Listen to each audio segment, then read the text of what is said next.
ओम नमः शिवाय। आप सभी भक्तों को हमारे चैनल पर स्वागत है। हर हर महादेव। प्रिय साधकों, यह वह जगह है जहां हम ईश्वर की दिव्यता और भक्ति के रहस्यों को एक साथ समझते हैं। महादेव और मां भगवती आप सभी पर अपनी असीम कृपा बनाए रखे। आज की यह वीडियो उन सभी भक्तों के लिए बहुत खास है जो देवी देवताओं की उपासना में पूरी तरह लगे हुए हैं। क्या आपने कभी ऐसा महसूस किया है कि पूजा पाठ करते समय आपके शरीर में कुछ अनोखे बदलाव हो रहे हैं? क्या कभी आपके अंदर कोई ऐसी शक्ति जागी है जिसने आपको सोचने, समझने और अनुभव करने के तरीकों को पूरी तरह से बदल दिया हो? अगर हाँ, तो यह सिर्फ एक इत्तेफाक नहीं है, यह उस दिव्य शक्ति के जागृत होने के संकेत हो सकते हैं जो आपको आपके आराध्य देवता से मिल रही है। चाहे आप माँ काली के भक्त हो, शिव के उपासक हो या किसी अन्य देवता के साधक हो, जब भगवान शिव की शक्ति आपके अंदर सक्रिय होती है तो शरीर 9 खास लक्षणों के रूप में इसका संकेत देता है। आज हम इन्हीं दिव्य संकेतों को विस्तार से जानेंगे। तो भक्तों, उन संकेतों को जानने से पहले आपसे निवेदन है, यदि हमारे चैनल को सब्सक्राइब नहीं किया तो प्लीज़ चैनल को सब्सक्राइब कर ले। और नंबर 1, एक शरीर में कंपन और जीभ पर अचानक छाले पड़ना। जब कोई साधक अपनी साधना के गहरे स्तर पर पहुंचने लगता है तो उसका शरीर भीतर हो रहे ऊर्जा परिवर्तनों को व्यक्त करने लगता है। इन अनुभवों में सबसे पहला और प्रमुख संकेत है शरीर में हल्का कंपन महसूस होना। यह कंपन किसी डर या कमजोर के कारण नहीं होता, बल्कि इस बात का संकेत है कि आपके भीतर कोई उच्च शक्ति सक्रिय हो रही है। इसी के साथ एक और खास संकेत दिखाई देता है, जीभ पर बार बार छाले पड़ना। यह छाले बिना किसी ठोस शारीरिक कारण के उभरते हैं। कभी यह एक दिन में फिर ठीक हो जाते हैं तो कभी फिर से वापस आ जाते हैं। और यह कोई बीमारी नहीं, बल्कि उस अनगिनत शक्ति का संकेत है जो आपके जप और तप से जागृत हुई है। यदि आप नियमित रूप से मंत्रों का उच्चारण करते हैं, ध्यान या पूजा में लगे रहते हैं, तो यह लक्षण आपको संकेत देते हैं कि आपकी आराध्य शक्ति आपके करीब आ चुकी है। घबराने की जरूरत नहीं है, यह सब साधना के उन्नत चरण के संकेत है। इन्हें समझकर और भी सदा से अपनी साधना में आगे बढ़ना चाहिए। नंबर 2, कानों में अदृश्य ध्वनियाँ सुनाई देना, गर्माहट का अनुभव होना। जब कोई साधक अपने इष्ट की भक्ति में लगातार लीन रहता है तो एक समय ऐसा आता है जब उसकी सूक्ष्म इंद्रियां सक्रिय होने लगती है। इन्हीं सूक्ष्म परिवर्तनों में से एक विशेष संकेत है कानों में रहस्यमय ध्वनियाँ सुनाई देना। यह आवाज़ें सामान्य ही दुनिया की नहीं होती, बल्कि भीतर की ऊर्जा का कंपन होती है जो साधक के चेतर और स्तर को छू रही होती है। इसके साथ साथ कानों में हल्की खुजली रहना, खासकर शाम के समय कानों में गर्माहट या लालीला दिखना, यह सब इन बात का परिणाम है कि आपके द्वारा जपे जा रहे मंत्रों की शक्ति अब आपके भीतर से छू रही है। जब कोई शक्ति आपके करीब आती है तो शरीर सूक्ष्म रूप से प्रतिक्रिया देने लगता है और कानों में यह परिवर्तन उसी का प्रतीक है।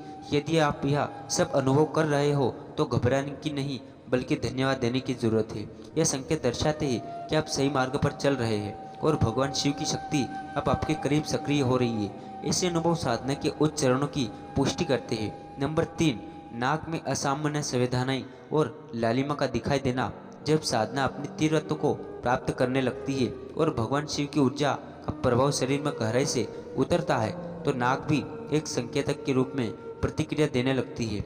ऐसे समय में साधक को अपनी नाक के आसपास हल्की जलन, खुजली या लगातार भारीपन सा अनुभव हो सकता है। कई बार ऐसा भी लगता है जैसे नाक के अंदर कुछ रेंग रहा हो, मानो कोई सूक्ष्म जीव जैसे चींटियां घूम रही हो। साथ ही नाक की त्वचा का अचानक लाल हो जाना या बिना किसी स्पष्ट कारण के नाक का गर्म और संवेदनशील हो जाना इसी प्रक्रिया का हिस्सा होता है। यह कोई सामान्य शारीरिक परेशानी नहीं, बल्कि उस शक्ति की उपस्थिति का संकेत है जो भीतर सक्रिय हो चुकी है। यह लक्षण तब और स्पष्ट होते हैं जब साधक मंत्रों का जाप, ध्यान या तप में लगातार लगा रहता है। यदि आप भी ऐसा कुछ महसूस कर रहे हैं तो घबराने की जरूरत नहीं है। यह दिव्यता के प्रकट होने के चिन्ह है जो दर्शाते हैं कि आप आत्मिक उन्नति के एक विशेष मोड़ पर पहुंच चुके हैं। नंबर 4, आंखों में जलन, ललिमा और अचानक फरकन का अनुभव। जब साधक की साधना गहराई पड़ने लगती है और भीतर की ऊर्जा धीरे धीरे जागृत होने लगती है तो शरीर के विभिन्न अंग उसकी प्रतिक्रिया देने लगते हैं। इन्हीं संकेतों में से एक है आंखों में बिना किसी कारण के बार बार जलन महसूस होना या उनकी रंगत लाल दिखाई देना। यह लालिमा कभी हल्की होती है तो कभी तीव्र, खासकर उस समय जब आप ध्यान या मंत्र जाप में अधिक समय बिताते हैं। साथ ही कई साधकों को यह अनुभव होता है कि उनकी एक या दोनों आंखें अचानक फड़फड़ाने लगती है। यह फड़पन कुछ क्षणों के लिए होती है, लेकिन इसके पीछे की ऊर्जा काफ़ी गहराई होती है। कई बार यह सब कुछ ऐसा लगता है जैसे आप किसी गहरे नशे में हो या किसी और ही अवस्था में प्रवेश कर रहे हो। यह लक्षण किसी सामान्य शारीरिक परेशानी का संकेत नहीं है, बल्कि यह उस दिव्य तरंग का सूचक है जो आपकी साधना के माध्यम से जागृत हो चुकी है। जब शक्ति पास आती है तो दृष्टि के माध्यम से वह खुद को प्रकट करना शुरू करती है। नंबर 5, सिर में लगातार दबाव या हल्का दर्द बना रहना। जब साधक की साधना एक विशेष अवस्था में पहुंचती है और भीतर की ऊर्जा अपना अनुभव दिखाने लगती है तो शरीर के ऊपरी भाग, खासकर सिर पर उसका सीधा प्रभाव दिखाई देता है। कई बार ऐसा अनुभव होता है जैसे सिर के भीतर हल्का सा घुमाव या दबाव हुआ। यह दर्द कोई सामान्य सिर दर्द नहीं होता, बल्कि वह चेतन ऊर्जा होती है जो मस्तिष्क में जागृत होकर प्रवाहित हो रही होती है। यह अवस्था अधिकतर तब प्रकट होती है जब आप नियमित मंत्र जाप, पूजा पाठ या ध्यान में लीन रहते हैं। कभी कभी यह दर्द रोज बना रह सकता है तो कभी विशेष रूप से पूजा के समय महसूस होता है। कुछ साधकों को यह स्थिति असहज लग सकती है, लेकिन यह चिंता का नहीं बल्कि ईश्वरीय शक्ति के सक्रिय होने का एक शुभ संकेत होता है। यह संकेत दर्शाता है कि आपकी साधना फल देने लगी है और जिस देवी देवता की आप आराधना कर रहे हैं उनकी शक्ति जब आपके करीब और सक्रिय हो चुकी है, समय के साथ यह स्थिति सहज हो जाती है और साधक उस ऊर्जा के साथ संतुलन बनाना सीख जाता है। नंबर 6, रीढ़ की हड्डी में दर्द और ऊर्जा के स्पंदन का अनुभव।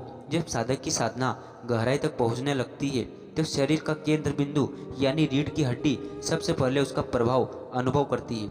कई बार यह अनुभव होता है कि पीठ के निचले हिस्से, खासकर रीढ़ की हड्डी में लगातार खिंचा हुआ दर्द बना रहता है। यह दर्द सामान्य थकान या शारीरिक कारण से नहीं, बल्कि यह उस सूक्ष्म ऊर्जा का प्रभाव होता है जो जागृत अवस्था में है। साधक को कभी कभी यह भी महसूस होता है कि कोई शक्ति नीचे से ऊपर की ओर प्रवाहित हो रही है, जैसे किसी ने हल्का झटका दिया हो या विद्युत का कोई कंपन शरीर में दौड़ गया हो। यह संकेत इस बात की ओर इशारा करता है कि आपकी कुंडलियां शरीर और शक्ति हो रही है।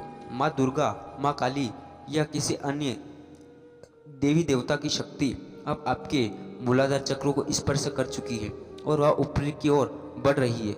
यह अनुभव शुरुआती दौर में असहज लग सकता है, लेकिन यह आध्यात्मिक जागरण का एक अत्यंत पवित्र संकेत है। इससे घबराना नहीं, बल्कि सदा और धैर्य के साथ साधना को जारी रखना चाहिए। नंबर 7, पीठ के निचले हिस्से में खिंचाव और ऊर्जा का ऊपर उठना। जब साधक नियमित रूप से साधना, ध्यान या मंत्र जाप करता है और उसकी साधना एक विशेष ऊर्जात्मक अवस्था में प्रवेश करने लगती है तो शरीर में सूक्ष्म रूप से ऊर्जा का प्रवाह शुरू हो जाता है। इस प्रवाह का सबसे पहला असर पीठ के निचले भाग में, विशेषकर रीढ़ की हड्डी के आधार पर महसूस होता है। यह साधक को कभी कभी लगातार खिंचाव, भारीपन या दर्द का अनुभव होने लगता है। यह दर्द कोई सामान्य शारीरिक थकान नहीं, बल्कि उस जागृत ऊर्जा का संकेत होता है जो मूलाधार चक्र से होकर ऊपर की ओर गति कर रही होती है। कई बार इस क्षेत्र में अचानक झटका या कंपन जैसा महसूस होता है, मानो शरीर के भीतर कोई शक्ति गति में आ गई हो। यह संकेत बताता है कि आपकी कुंडलियां और शक्ति अब धीरे धीरे सक्रिय हो रही है और आप आध्यात्मिक उन्नति के कारण एक महत्वपूर्ण चरण में प्रवेश कर चुके हैं। ऐसे अनुभवों से घबराने की बजाय उन्हें स्वीकार करना चाहिए, क्योंकि यह आपके आराध्य की कृपा का प्रत्यक्ष परिणाम है। नंबर 8, पूजा के समय घबराहट, उल्टी और गले तक ऊर्जा का उठना। जब साधक की साधना गहरे तक पहुंचने लगती है और उसके द्वारा जापे जा रहे मंत्रों की शक्ति शरीर में सक्रिय होने लगती है तो कई बार शरीर इसकी तीव्र प्रतिक्रिया देने लगता है। खासकर जब आप पूजा या ध्यान में बैठे होते हो तो अचानक से बेचैनी, घबराहट या उल्टी जैसा भाव आने लगता है। ऐसा महसूस होता है जैसे पेट के भीतर कुछ तीव्रता से घूम रहा है और वह संवेदन धीरे धीरे गले तक चल रही है। मुंह में बार बार पानी भर आना, जी मचलना या मंदिर में बैठे बैठे अचानक बेचैनी सा अनुभव, या सब संकेत होते हैं कि आपके शरीर के भीतर ऊर्जाओं का तीव्र प्रवाह शुरू हो चुका है। विशेष रूप से यह स्थिति तब होती है जब आपके मंत्र जाप की शक्ति आपके कंठ चक्र को स्पर्श करती है। यह कोई सामान्य शारीरिक प्रतिक्रिया नहीं, बल्कि दिव्य ऊर्जा के जागरण का संकेत है। यह अनुभव भले शुरू में थोड़ा असहज लगे, लेकिन यह इस बात की पुष्टि करता है कि क्योंकि आपकी साधना अब फल देने लगी है और ईश्वरीय शक्ति आपके भीतर प्रवाहित हो रही है। नंबर और अदृश्य शक्ति की उपस्थिति का आभास कई बार साधना के दौरान आपको ऐसा आभास हो सकता है कि जैसे कोई आपके पास खड़ा है, दाई और बाई और या पीछे। कभी लगता है जैसे कोई साथ बैठा है पर आप अकेले होते हैं। यह डरने की बात नहीं, बल्कि यह इस बात का संकेत है कि कोई अदृश्य शक्ति अब आपके करीब है। जिस मंत्र का आप लगातार जाप कर रहे हैं, जिस देवी देवता की आप भक्ति में लीन है, उनकी शक्ति अब आपके चारों ओर सक्रिय हो चुकी है। यह अनुभव आम नहीं है, यह संकेत कि आप साधना की सही दिशा में बढ़ रहे हैं। अक्सर लोग इन अनुभवों से घबरा जाते हैं और भक्ति का मार्ग ही छोड़ देते हैं, जबकि सच्चाई यह है कि यही समय होता है अपने भगवान शिव और भी गहराई से जुड़ने का। अगर आपको ये दिव्य अनुभव हो रहे हो तो समझिए शक्ति ने आपको चुन लिया है। आपको बस एक बात याद रखनी है, पूजा कभी मत छोड़िए, मंत्र जाप बंद मत कीजिए, डरने की बजाय विश्वास को मजबूत कीजिए। आपकी आराधना का फल अब आपको मिल रहा है। बस इसी श्रद्धा और विश्वास के साथ आगे बढ़ते रहिए। भगवान शिव की शक्ति स्वयं आपका मार्ग प्रशस्त करेगी। अगर आपको यह वीडियो पसंद आया हो तो हमारे चैनल को सब्सक्राइब कर देना और वीडियो को लाइक और शेयर करें। हम जल्दी आपके लिए एक नया वीडियो लेकर आएंगे। ओम नमः शिवाय। हर हर महादेव।